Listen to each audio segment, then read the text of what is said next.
Hello everyone. Today I would like to continue with my second video, and in this video I would like to talk about the operational strategy of Ukrainians during the counteroffensive which they have conducted in last 4 months, I guess. So if if you are following the news on the monthly and weekly basis from the last 4 months, you might know that Ukraine has conducted two different counteroffensives mainly, and these counteroffensives were in the regions of Kharkiv up north, right here, and the other one was on the southern region, and down near the city of Kherson. Now, today for this video, I would be using a different setup with a map from a very open source mapping website known as liveuamap.com, which is an open source website. It is not perfect because usually the way they update this map is using news articles and updates from different news channels. So sometimes those news channels might have wrong info. Then that wrong info gets updated on the map too. So this is not perfect, but in order to understand the operational strategy, this is more than enough because it has very good color grading on where the offensive took place, and how much territory was gained, and where the current lines are and everything. Roughly, it's a very good map for studying operational strategy. So today, the operational strategy, I will first start with the strategy around the city of Kharkiv.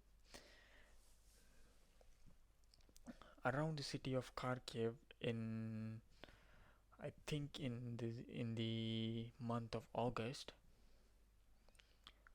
the start of August, the status was the Russians who were conducting smaller offensive operations all throughout the front line. They were advancing in a different parts of the different fronts. For example, primarily they were trying to close in near the city of Chuviv, if you can see, which is a very important military city, and they were also trying to advance towards here. As you can see my mouse pointer,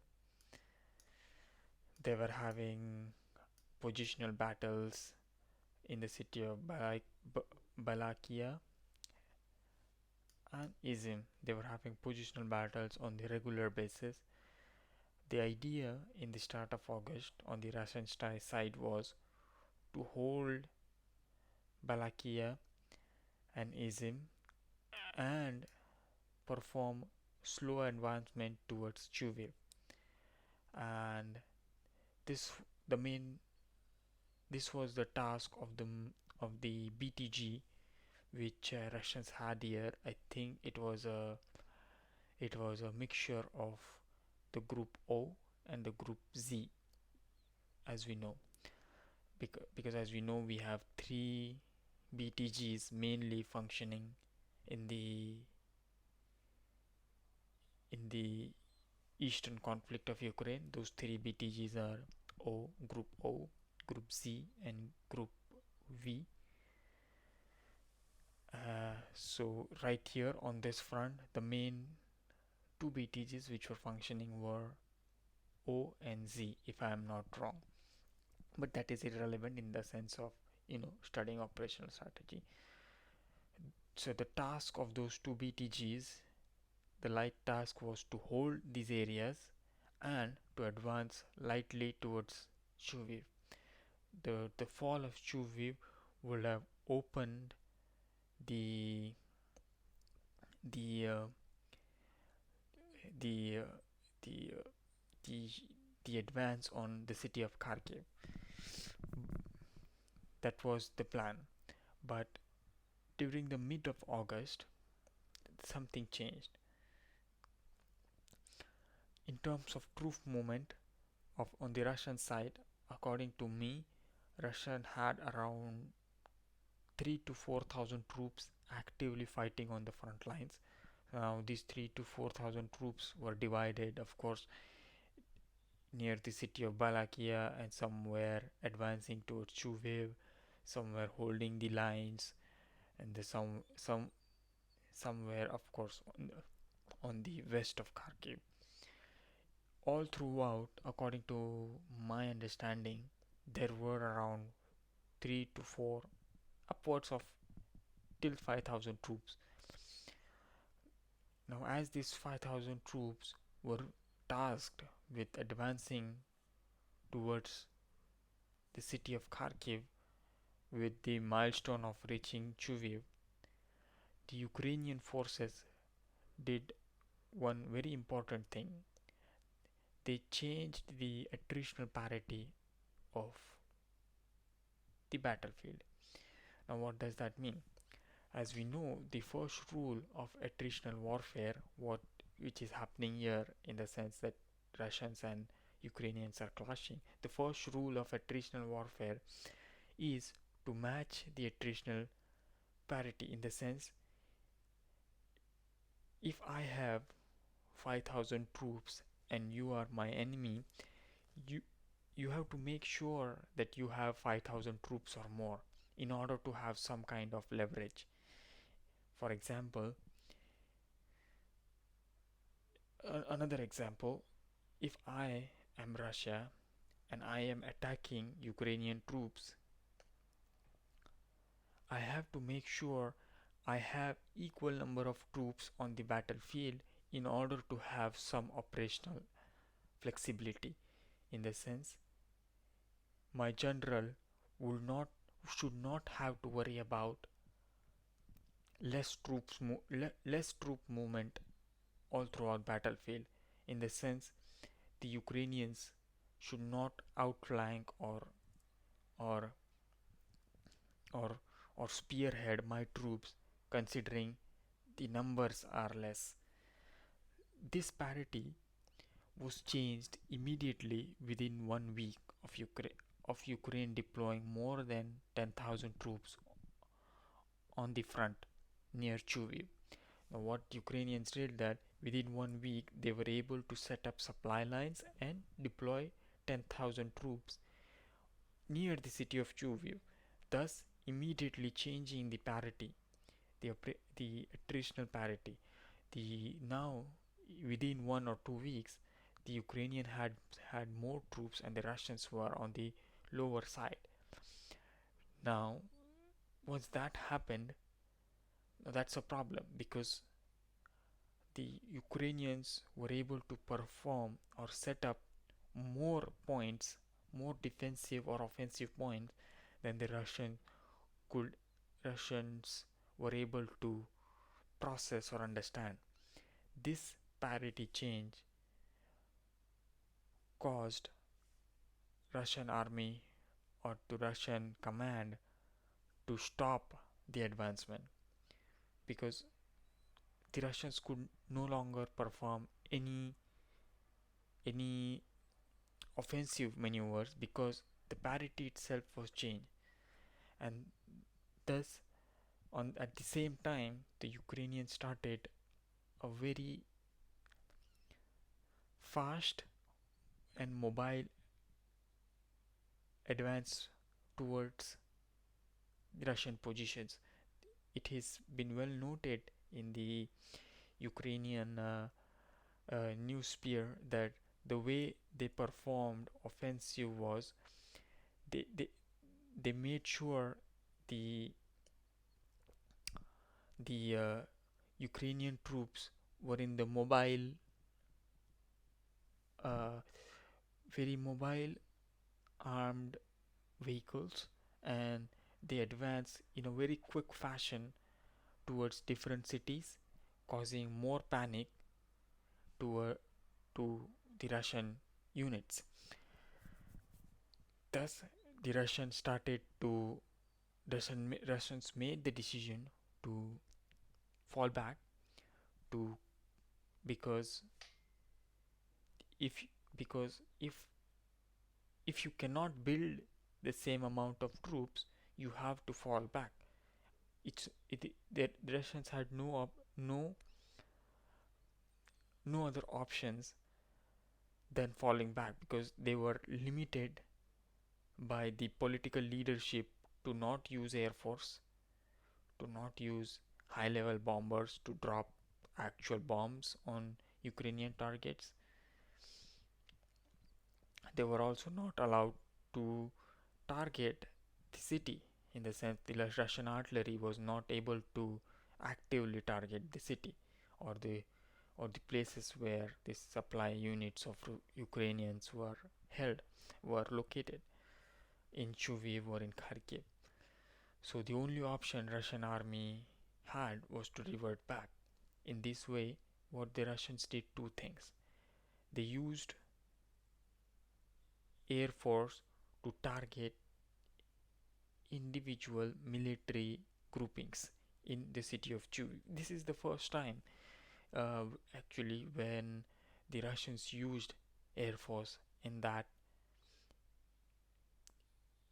manner. They targeted the city of Chuviv, even though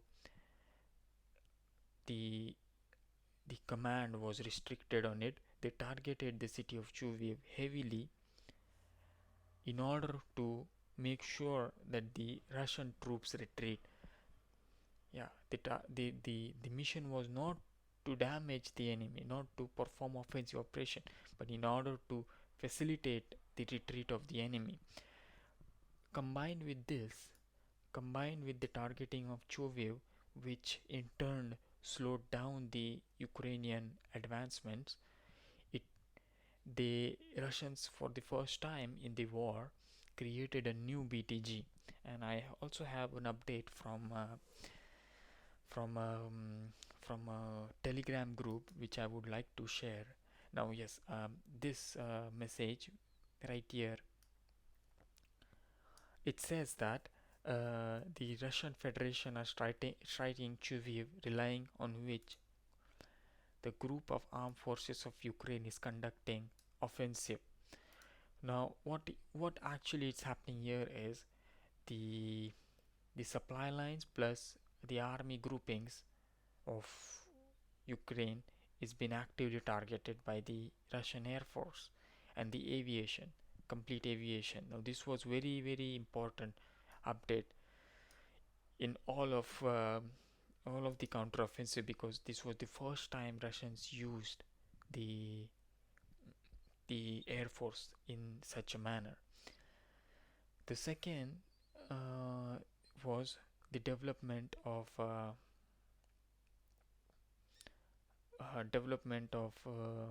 new BTG. Now I have also saved that, but I don't know where. I have saved lot of updates which from these Telegram channels, which proves us the which helps us to understand the operational strategies. So just to look, yes, in this video, if we can see this, this is a new grouping, new BTG with a new symbol. Now, how can we conclude that this is a new BTG with new tasks, new milestones, is with a new symbol? There is no reason to give new symbol if you have no new milestones. This is what we know from the Russian military literature, that the job of BTG is to perform specific task, and out of those tasks they are not well equipped to do any other task. That's that's the main reason I think that the new symbol equals new BTG and new task, and the new task being forming a defensive line so that and helping the retreating Russian troops to facilitate their stability. So as we know, this new BTG was tasked with the performing of a defensive line, and eventually within the span of 2 to 3 weeks, this new BTG was able to perform or were able to deploy uh, or able to hold the advancement of Ukraine. And in this period, of course, there are much positional battles in the different cities like Izim and Balakia, but this is again an attritional. These were again the attritional battles which we don't discuss. We are interested in the overall operational strategy. The overall strategy was to bring in the new BTG to create the defensive lines, on the same time hammer the Ukrainian troops in Chuviv, which were supporting the mobile advancement, thus facilitating the proper retreat of Russian troops. In this way, the offensive on the Kharkiv front was concluded operationally, and of course, attritionally there are different battles which happened. The way they took, the way the Russian artillery strike, the Ukrainian advance, smaller BTGs. For example, I also have that. I would like to show. This is a one interesting video I would like to show to you, where the strategy of Ukrainians was completely changed. Yeah. So right here, this video says unsuccessful attacks of armed forces of Ukraine in Kharkiv direction, but this is not an important uh, I, need. I would like to show something. In this video, you see a Ukrainian tank followed by a group of Ukrainian soldiers, and the Ukrainian tank actively firing towards Russian positions. Now, this is a very interesting because Ukraine, following the Russian doctrine, was never accustomed with these kind of warfare tactics. Usually, the tactics of the Russian way of warfare is sending the tank alone, the tank doing enough damage and then coming back, then the artillery working. This way of working, that the tank moves and the behind the infantry moves, is the is the textbook NATO style of warfare. So you can see the difference between the the uh, the training. This unit might have been trained or guided by by American or NATO instructors, and you can see the reflection of that com- very clearly, that the style of fighting has been changed. You will never see this kind of videos in Russian updates where the tanks are moving in and the infantry is walking behind it. You can see this kind of fighting in Middle East, where Americans soldiers walking behind a armored vehicle, or in Syria, where American units walking behind a MRAP or a light armored vehicle. And you can see also here where Ukrainian troops are actively behind a tank, where tank is doing lot of offensive damage, which I thought which is a very interesting way of decoding where the where decoding the attritional fighting, which it's an interesting thing to notice. So this was one of the advancement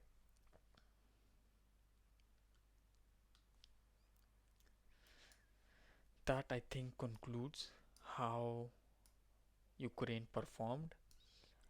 It took lot of damage in the city of Shuviv because they had grouped their soldiers very heavily there, and the air force, Russian air force, was able to perform do a lot of damage there. But overall, their strategy was success, and the base of that strategy wa- was not attack on Russian troops, but the parity mismatch of troops. The moment the parity mismatch happened, the Russians had no other options than to fall back.